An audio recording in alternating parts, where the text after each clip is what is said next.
bem-vindos a mais uma correção de português, páginas 138 a 141.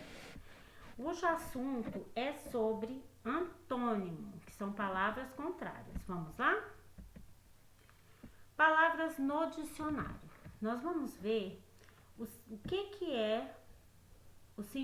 significa antônimo hoje. O objetivo da correção é aprender sobre antônimos. As palavras no dicionário. Você já conhece esse cachorro? Leia uma dessas descrições que ele faz dele mesmo. Então, esse cachorro, ele vem falando nas páginas anteriores que nós vamos ainda trabalhar, ele é muito vaidoso, ele se acha. Ele acha que ele é o bicho mais bonito e interessante. Ó, vamos ver a descrição. Sou um bicho mais belo, possante, jeitoso e interessante do jardim inteiro. Então, vamos lá. Das palavras das alternativas a seguir, marque a que poderiam substituir as palavras em destaque de forma a alterar completamente o sentido da frase. Para mudar o sentido da frase, a gente tem que tirar essas palavras que ele acha que ele é lindo, maravilhoso, e colocar palavras para que ele comece a ter um olhar menos, ele vai se achar o contrário, feio, ok? Então, a hipótese correta é essa aqui, ó, feio e estúpido. Ele é imprevisível e modesto? Não. Ele é bonito e ágil? Não. Para mudar o sentido da frase só cabe feio e estúpido, ok? Então, essas duas palavras são palavras antônimas, que têm um sentido contrário. Palavras de significados opostos são chamadas de antônimos. Anteriormente, nas aulas anteriores, nós vimos os sinônimos, são palavras com o mesmo sentido. E hoje nós vamos começar a estudar sobre antônimos, palavras com sentidos contrários. Muitos dicionários, além dos sinônimos, registram antônimos das palavras. Observe o verbete. Então, o verbete aqui da palavra bonito tem 3 significados para bonito. E no final do verbete tem um antônimo, que é feio, que é o contrário de bonito, é feio. Então, lembrando, antônimo é o contrário da outra palavra, ok?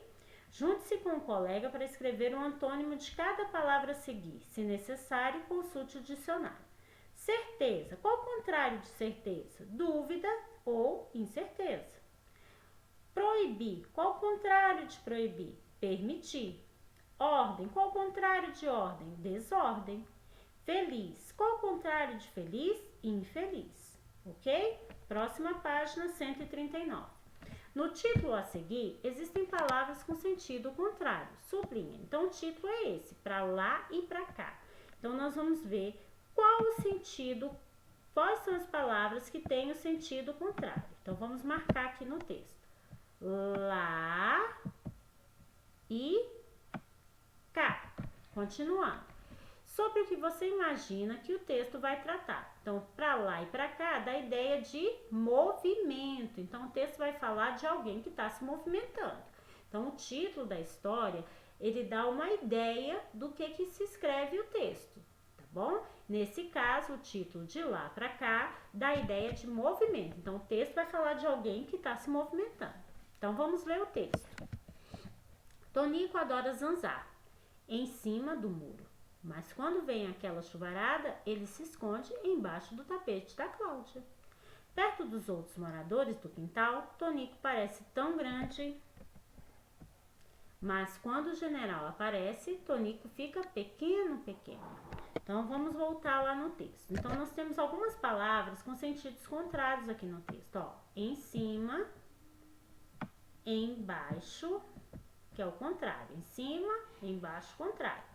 O contrário de grande está na outra página, é o pequeno. Então, nós temos 4 palavras, em cima, contrário embaixo, grande, pequeno, ok? Respondo. Qual a importância do uso dos antônimos nesse texto? Nesse texto, o antônimo ele vai nos mostrar que são situações opostas. Na mesma hora que ele adora andar em cima, ele já está embaixo. Na mesma hora que ele é grande em relação aos animais do jardim, porque é borboleta, caracol, ele já é pequeno na frente do cachorro, né? Que o cachorro é maior que ele. Então, vai nos mostrando essas situações opostas e provoca humor também no texto, ok? Agora é sua vez. Imagine situações opostas que acontecem com o gato tunico. Destaque com as letras maiores as palavras antônimas. Então, nós vamos escrever palavras antônimas. Você pode escrever ou desenhar. Então, aqui, ó. O gato tunico, ele pode subir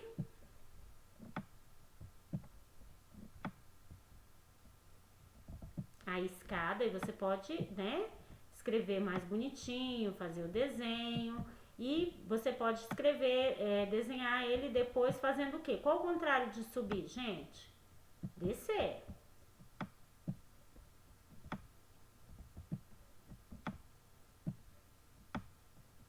Então, o tunico ele pode subir, você pode fazer um desenho dele subindo ou dele descendo, né? Subir e descer. Outros dois grupos de palavras que ele pode fazer de situação contrária. Ele pode acordar.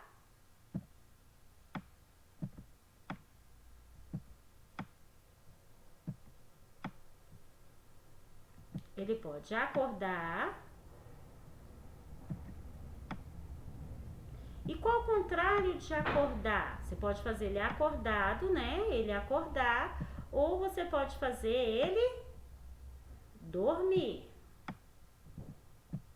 Então, você pode fazer essas duas situações. São só exemplos que eu tô dando. É a minha resposta. O importante aqui é você desenhar situações opostas, ok? Então, o importante é você desenhar situações opostas. Eu dei 2 exemplos. Não vou desenhar, mas eu escrevi as palavras com situações opostas. Então, eu posso subir ou descer, acordar ou dormir. Próxima página, 141. Palavras com DES, D-E-S e DES, D-E-Z. Leia e responda. Animado e desanimado. São duas palavras contrárias, antônimas, ok? Então, letra A. O que aconteceu com o sentido da palavra animado? Ao colocar o prefixo des, mudou o sentido, né? Deixou de ser animado e passou a ser desanimado. Ficou com sentido contrário. Agora marque a frase com a alternativa correta. Então, a primeira alternativa. As palavras animado e desanimado são sinônimas? A gente viu nas aulas anteriores que sinônimos são palavras que têm o mesmo sentido. Então, elas não têm o mesmo sentido. As palavras animado e desanimado são antônimos? Sim, são antônimos, que têm sentidos contrários, ok? Então, a resposta certa é essa. Número 2. Complete as frases com os antônimos das palavras dos quadros. Ocupado, desatenção e desarrumada. Então, letra A. Fiquei, o contrário de ocupado, desocupado, a tarde toda. Só que esse 10 é com S. Letra B. Revisei minha redação com bastante. Aqui é desatenção, nós vamos colocar o contrário, atenção. C. Natália deixa a cama, aqui tá desarrumada, nós vamos botar o contrário, arrumada, antes de ir para a escola. Tá? Então, ficou desocupado, atenção e arrumada. Escreva, por exemplo, as continhas indicadas. 10 com Z, 10 mais 8 é 18, 10 mais 7 é 17. Aqui tem o Z e 2 S. 10 mais 6 é 16, tem o Z e 2 S. Conjunto de 10 unidades, dezena. 10 mais 9, 19. Porque todas as palavras começam com 10, porque elas estão relacionadas à quantidade do número 10, ao numeral 10, tá? Então, elas começam com D-E-Z, porque está relacionado ao número 10. São palavras, todas elas são palavras derivadas, que vem da palavra 10. Por isso são escritas com Z. Quando a gente começa, se a palavra original for com Z, as palavras derivadas também vão ser com Z, ok?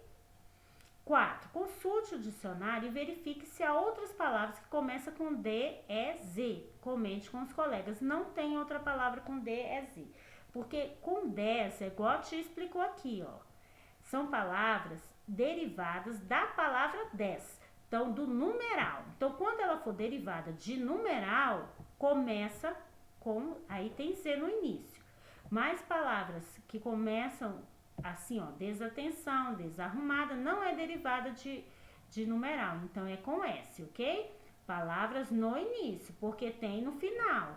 Nós temos outras palavras que terminam com 10, com Z no final, mas não no início, ok? Vocês entenderam? Repetindo. Então, nós temos palavras que começam com 10 no início, só se for derivada de numeral do numeral 10. 10, 18, 17, 16, dezena, 19, tá? Só se for do numeral 10 eu uso Z. Se não for de numeral 10, eu vou usar o DES, ok? Então, até a próxima correção e fiquem bem. Beijinhos!